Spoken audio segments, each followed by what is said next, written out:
video. Hi. Hi, nagpapaganda pa ako. Lola. Baby.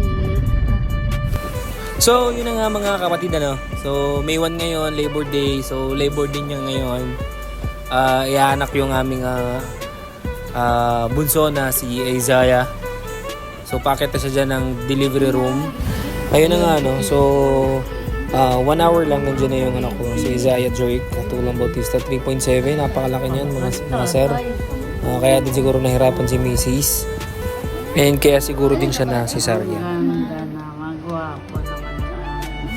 And sa oras na yan, nasa room na rin si baby. Kasama ng pinapadede naman ngayon. Siyempre, habang nagpapahinga si Mrs., binuhat ko muna yung baby ko. Ito nyo naman, ang pugi naman ng taba ng pisngay. Sarap ng kagadin eh.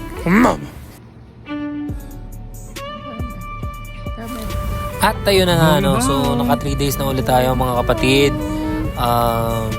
Medyo, syempre, cesarean, alam nyo na yung gastos. Pero again, napakasarap sa feeling na may uuwi ikaw na tawagong baby sa bahay ninyo. Ano?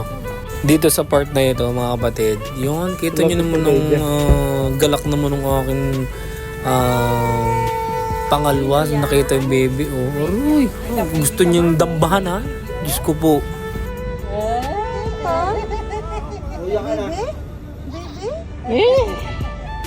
So, yun na nga. Kinabukasan, yan, si Ellie.